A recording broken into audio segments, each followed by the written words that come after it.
So it's finally come to this, hasn't it? And I thought that All Grown Up was the final nail on Rugrats' coffin. Well, I was wrong.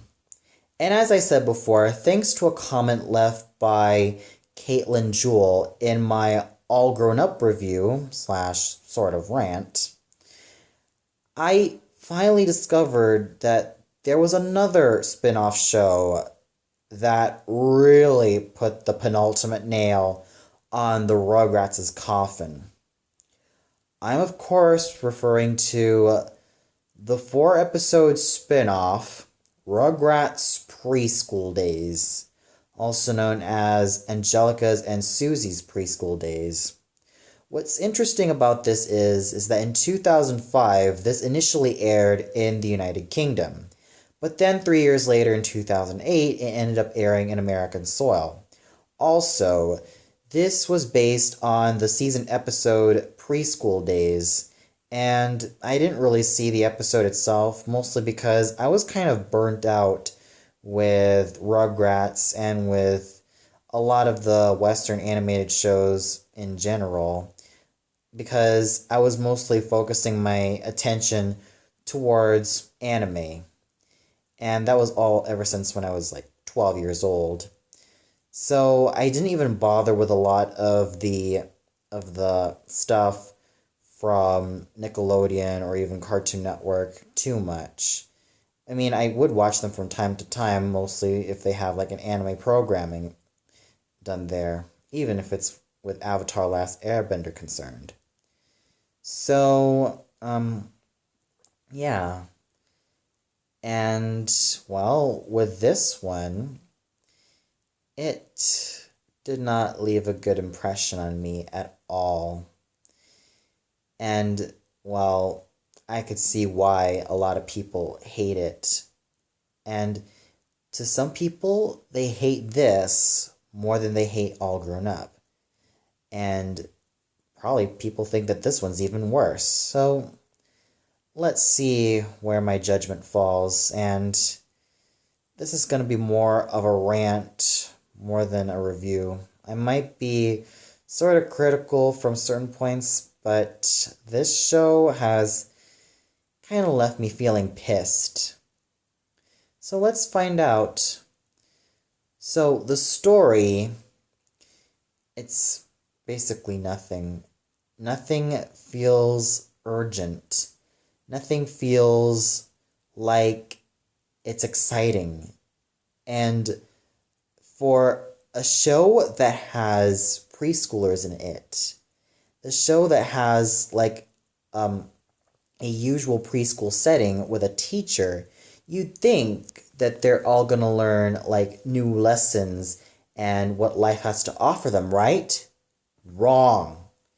Instead, it's like these kids and everyone else in this show learns nothing when all is said and done. At times they feel like they make the same mistakes. Oh, and here's one like wonderful shining example. In episode 2, I don't really want to remember the name of the episode, but I'll get it on with it anyway. It basically involves Angelica thinking that she can end up being an anchor woman. Yeah, she wants to be an anchor woman for her special show and tell day. And, well, she blurts it out, and Miss Weimer thinks that it's going to be a great class project. So Susie offers her hand to be a producer, since she wants to be a producer when she also grows up, since her father is a producer and all that stuff. And Angelica thinks that she's the star of the show, and she deserves to be filmed more. And, well, let's just say that the writing quality in this episode just really goes down. Yes, this episode was supposed to teach us about teamwork, but even if it did have good writing, I'm sure it may not even stand out, but at least it could have been more decently written than this. What we get is Angelica and Susie constantly bickering each other, and not to mention Angelica trying to make herself even look bigger by playing a lot dirty. By what you ask? By, let's say, stealing Dulce's candy, and then like doing a lot of these shenanigans in order to make herself look like the star, in order to make a lot of these juicy scandals happening in school. This episode could have had could have had Susie explain to Angelica, but then their partnership goes kind of awry, but then they realize, maybe they could have done something better with themselves. Maybe they could have worked together as a team, but no. It's like they didn't. It's like the writers didn't really have anything good to work with this episode. It's like they don't even know what they're even doing. So the fact is that the story through these 4 episodes it's basically nothing. We see that these characters don't even grow. We see that none of them grow. We see that it's just so formulaic. We see that it's just nothing. It's just nothing when all is said and done. You think they're going to grow up as characters. You think they're going to grow up as people, but they don't. They just stay the way they are, and then the cycle repeats itself over and over again. And then we get to the animation, and oh boy, does this look pretty dreadful. I do get that they're trying to look more anime-ish in terms of character designs, but they look pretty hideous. And for those of you who complained that the Klasky Csupo art style looked pretty hideous, then at least they managed to look simple, though have an interesting set of details. This one, it's so freaking creepy. It's like there are moments in which the inconsistencies can be there. Like their heads have the tendency to be a lot bigger than their bodies. And I'm like thinking to myself, oh my gosh, these look really, really creepy looking. And they look really plasticine as well. There's nothing organic that I felt about this animation style. It's just so plasticine, it's so artificial, and it just doesn't resonate with me. It has these artificial colors that think it's gonna pass itself as art, but it doesn't. It just passes itself as though it's just gonna state, hey, we're using flash animation. We're trying to make ourselves look hip and cool and all that stuff. We're trying to make ourselves look colorful, but it just ultimately comes off as just awful looking. I mean, I do understand that they also tried to get some definition with the eyes, but at least give credit where the Klasky Csupo art style is due. I mean, at least it has a sense of simplicity, but with this, it's like it's trying way too hard, and they look really, really unsettling. Yeah, so the animation with the character designs, they look really unsettling, and it's just nothing special. It just doesn't really stand out, and it just makes itself look rather appalling. The music is nothing special at all, but the one thing that really grates my ears definitely has to be the opening. Oh boy, and some people thought that the rebooted opening for Rugrats when it had Dylan Kimmy in it wasn't memorable. Some people thought that the All Grown Up theme song wasn't memorable. This one is freaking worse. It's loud. It feels obnoxious. It feels sporadic. It just feels annoying. And yes, I had an issue with the Rugrats Tales from the Crib opening being sporadic as well. And it's not even my favorite opening, but this one is even worse. It's more sporadic, it's more annoying, and it just doesn't leave a good taste in my mouth. It's not like the original openings in which everything is simpler and calmer and more down to earth, and and it leaves you with a whimsical feeling in your face. This one just makes you go sour and just makes you cover your ears. Hell, even the dialogue that the characters say makes you cover your ears all the damn time. And speaking of the characters, it's like Angelica has pretty much lost her charm and development. She hasn't really. It's like in this, she doesn't even grow as a character in this installment. It's no wonder why people want to forget that this doesn't exist. At least give credit in which the earlier installments are due. I mean, especially when it came to Rugrats in Paris, at least those give her a good amount of development. But what do these 4 episodes do to her? They make her try to be the antagonist and make Susie win all the damn time. Of course, once upon a time, I didn't care for Angelica when I was a kid, but at least nowadays, she's become quite fascinating as a character.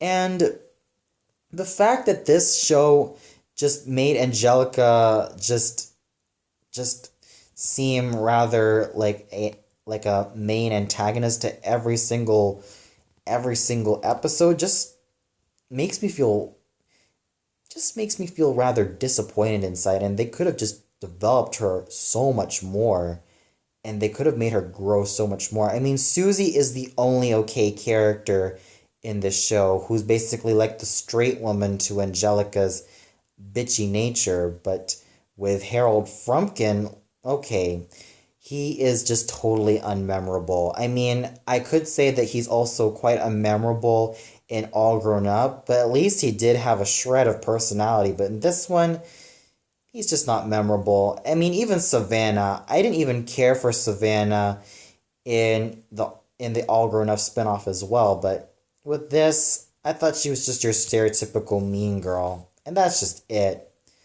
Miss Weimer is by far the worst role model that I have ever seen in a Nicktoon. Well, she is one of the worst that I've ever seen, or even in any animated show in general. I mean, you think that she has this air of, working well with her kids, but in reality, she's an incompetent twat.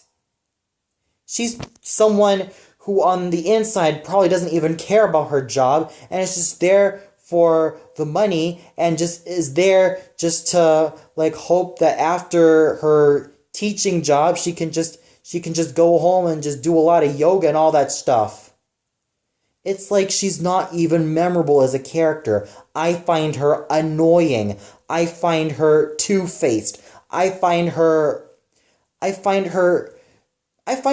pretty awful. I mean, she's not so hateful, but it's just that I don't even care for her as a character. She's just a twat. I mean, who would hire this type of teacher for a bunch of preschoolers? Who would dare hire her? If I were her in position, I'd be fired. Besides, there could have been someone stronger. Probably she could have had someone someone who's even more responsible than her. There could have been another person who could have worked well off of her. Really, I mean, Miss Weimer was just a really lame character. She was a really lame and unmemorable adult character, and it's no wonder why I just don't even care for her character, and I don't think she's even a good role model. She thinks that she cares for her job. She thinks that she can give off this smiley and happy vibe to her students, but unfortunately, it's just pretty much a play, just because, she just doesn't care.